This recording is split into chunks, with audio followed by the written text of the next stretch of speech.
கொஞ்சம் உருவிக்கலாம்.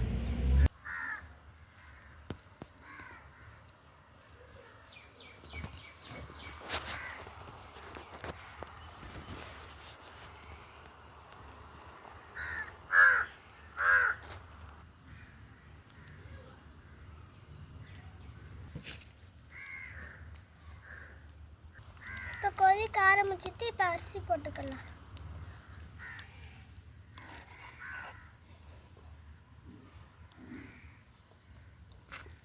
இப்போ நாங்கள் குளிக்கிறதுக்கு வந்து தண்ணி சுட்டுன்னு இருக்கு பாருங்க.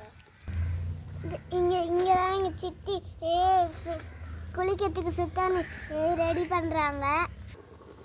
இந்த சைடு எங்கள் அரிப்பி எரியுது. இல்லை நாங்கள் பூவா வச்சுருக்கோம். சாப்பாடு பாருங்க கொள்ள கொதிக்குது. பாருங்க சாப்பாடு எப்படி கொதிக்குதுன்னு. அக்கா ஒரு வாட்டி கிண்டுங்க.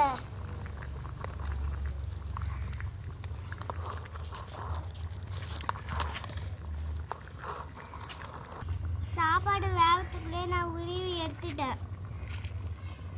கீரையை நான் ஃபஸ்ட்டு உருவி எடுத்துட்டேன் சாப்பாடு வேகத்துக்குள்ளே. பாருங்க அம்மா பாத்திரம் வச்சுருக்கோம். நாங்கள் இவ்வளோ தான் எங்கள் வீட்டில் குட்டி ஜாமான் தான் வச்சுருக்கோம் சாப்பாடு செய்யறதுக்கு. நீங்கள் அம்மா ஜாமான் வச்சுக்கிங்க. லைக் போட்டுருங்க. ரொம்ப நேரமாக பார்த்துனே இருக்கீங்க, ஒரு லைக் போட்டு பார்க்கலாம்ல. ஒரு சைடு வந்து பூவா வெந்துன்னு இருக்கு. இன்னொரு சைடு வந்து எங்களுக்காக குளிக்கிறதுக்கு தண்ணி சுட்டுன்னு இருக்கு. வாங்க தண்ணி சுட்டுட்டான்னு பார்க்கலாம். இன்னும் கொஞ்சம் சுடணும்.